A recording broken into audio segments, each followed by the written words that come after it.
Hello, everyone, and welcome to BodyBags. I'll be your reviewer for today. I'm Lonnie from Tats, and as you've seen, if you've been keeping up with the videos that have been coming out this week, we've been reviewing movies from the year 1979, and the one that I decided to go with is Dominique, or Dominique is Dead. The movie's gone by both titles, and this movie it's a good film. It really is a good film. It stars Cliff Robertson.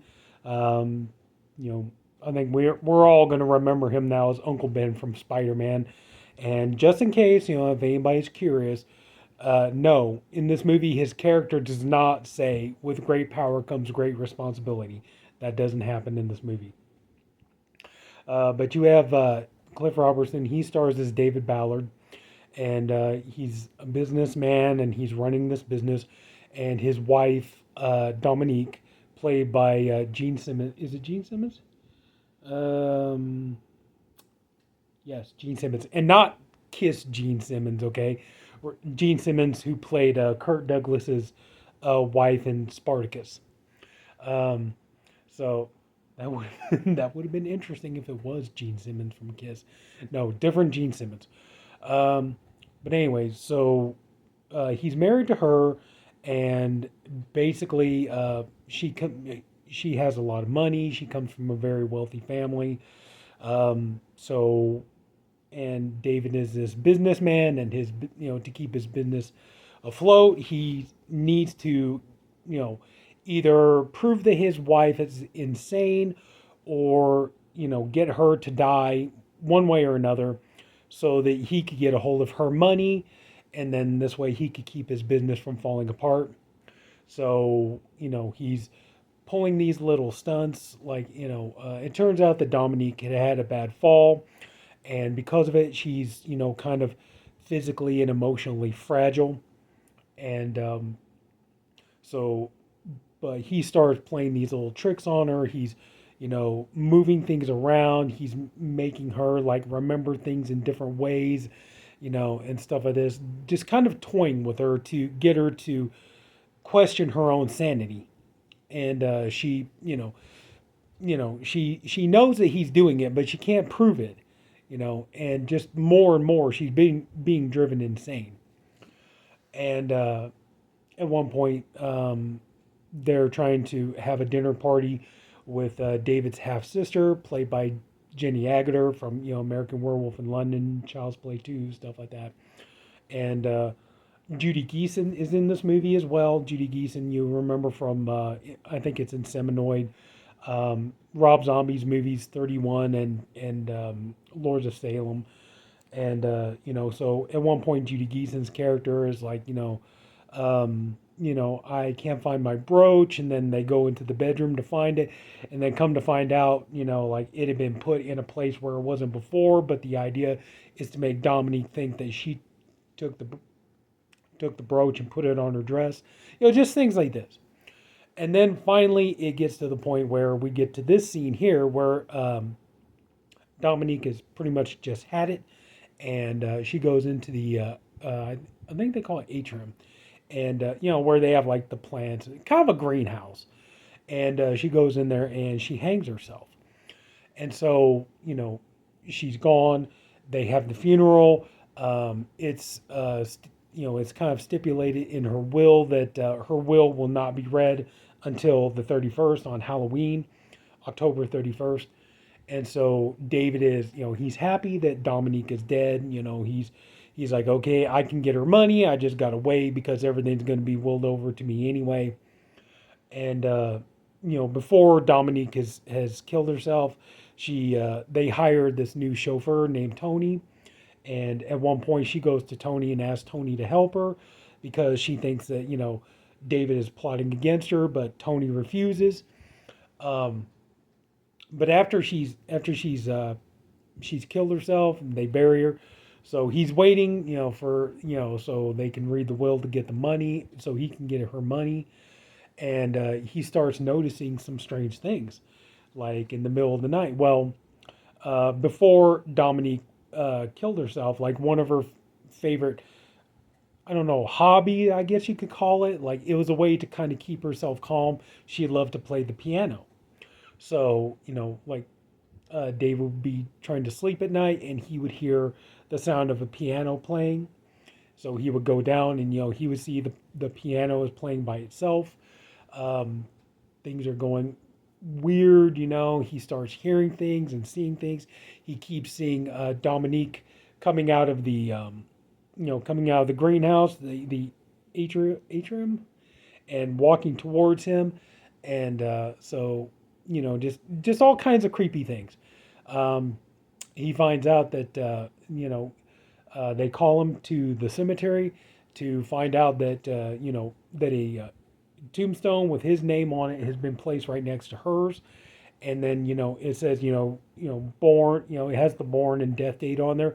It has his birth date on there, but the death date says soon on it. And just creepy weird things he's noticing and stuff like this. And he's seeing like he's seeing Dominique, like at one point he's at work and he happens to look down to somebody standing on the street, turns around, it's Dominique, and just like all these things. And he starts like losing his grip on sanity as well. And so that becomes kind of the question is, has Dominique come back from the dead? Is somebody, messing with David, trying to manipulate him, basically drive him crazy the way he drove Dominique crazy? And so that becomes kind of the big, kind of the big question of the movie, Um, and of course, you got the scene where, he wants to find out, is Dominique dead? Is she not? He and Tony, he pays Tony. The two of them go to the cemetery and, they dig up the coffin. Well, they don't dig. Yeah, they dig it up, but they look inside. There's no body in there. But then later on, they officially do, like dig up the grave, and turns out, Dominique's body is in there, and just it starts building and building until it crescendos into a big, you know, finale, and I'll just leave it at that. This is a really good movie, and it's very well done. It's beautifully photographed. The lighting, some of the lighting, especially in the nighttime, you see kind of like the use of the red light. One thing you're gonna kind of notice, the use of the red and the blue and green lights in some of the nighttime scenes is definitely gonna conjure up images in your mind of Creepshow. The movie does have a very Creepshow kind of look to it. Like I said, especially with the use of the colors and the lighting and everything else.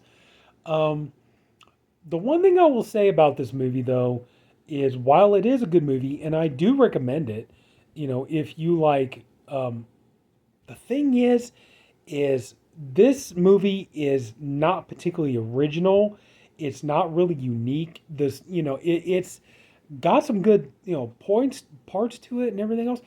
I would say the biggest detriment to this movie, if anything, is um, it's very formulaic and it's a storyline that we have seen done many, many times over. We've seen it done in like, okay, like a good example is Pit and the Pendulum, where Vincent Price's character is married to Barbara Steele's character, and then when she dies, and he's grieving. Well, that's the only difference. Like that movie, Vincent Price's character is grieving for his wife, where in this movie, Cliff Robertson's character is not grieving for his wife, but like he's being haunted, he's being tormented, like these strange things are happening, and he's hearing weird noises and weird sounds and stuff like this, and he believes that it's the ghost of his dead wife coming to get revenge on him, because he thinks that he buried her alive, and things like that. So there's definitely you definitely get vibes of Pit and the Pendulum. What's like another movie? The Night Evelyn Came Out of the Grave. That movie has a very similar storyline. Um, let's see what else. Yeah, I could definitely. Yeah, I think you could say this movie definitely pays some, homage to Diabolique. You definitely get some Diabolique vibes in there. I would say that's about the only thing about this movie is just it's just not particularly original. It's it's a very cliche kind of formulaic movie. We've seen it done many times over. So the real question is is it worth taking the trip? Is it worth going on the ride to see it again? These kind of slow build, slow burn.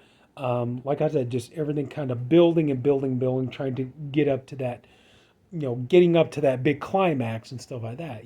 So is it worth going and watching this movie for that? And in my opinion, yeah, it definitely is. You have really good performances in this movie. One thing you're gonna, if you're a Jenny Agutter fan, you're gonna kind of feel like she was a little bit wasted in this movie. She's not in the movie very much, but when she is in there, it's like, she shines. Um, Gene Simmons also, like, she's not particularly in the movie for very long. Um, her performance is for the most part very kind of quiet and very subdued. Cliff Robertson is there is a lot of this movie. It's just kind of Cliff Robertson and a lot of scenes by himself, and he does a really good job. And even though his character is kind of scummy, there is a moment or two where you kind of feel just the tinges a little bit of sorrow for him, but not by much. One thing I will say though, like in this movie, no, there's no picture of him on here. I was gonna say I would show you a picture. There was a picture of young Cliff Robertson in this movie. I would say, honestly, if you saw what he looks like in this movie, you could put him in a movie with like Vic Morrow, like Vic Morrow back when he was alive, like when he was doing movies like The Last Shark or Bad News Bears, where he had the facial hair. And so I swear to God, you could have put these two together in a movie. They could have played brothers, and I mean, they look very similar to each other.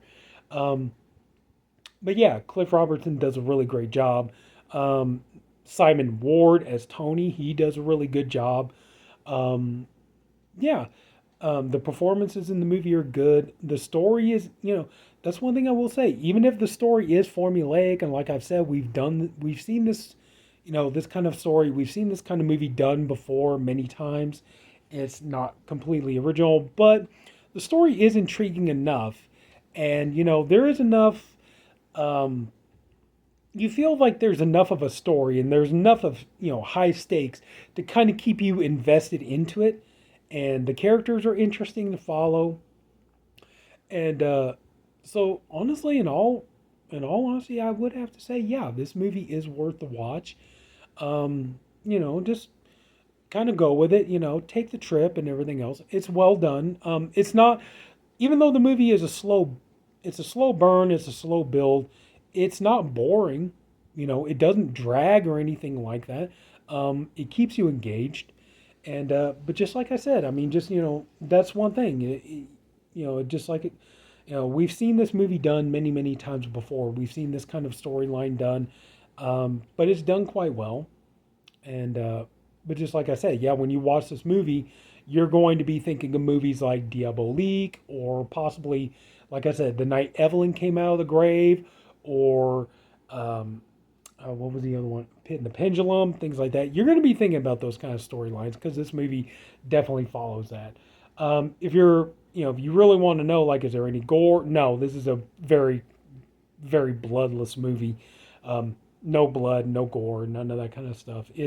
This movie works mostly on atmosphere and scares and trying to create tension and build suspense. And that's really where this movie's bread and butter is at. So, but overall, yeah, you know, I feel like I'm starting to repeat myself. But Dominique is definitely worth a watch. I do recommend it, especially if you kind of like that kind of good ghost story, vibe and everything else. And this movie, like I said, is beautifully done. So, yeah, it is a quality film. So yeah, I think I've talked about this more than long enough. So that's pretty much going to do it. So if anybody took the time to watch this, I thank you for doing it. I appreciate you for doing it. I honestly hope you enjoyed the video. If you did, could you please leave it a like? And if you haven't already, go ahead and subscribe to the BodyBags channel. We have different reviewers Monday through Friday. I'm the Friday reviewer. And yeah, I'm just still pleased to be here, and I hope everybody loves what we're doing, and hopefully everybody will continue to support us, and I'm having a great time doing this. So that's it, everybody.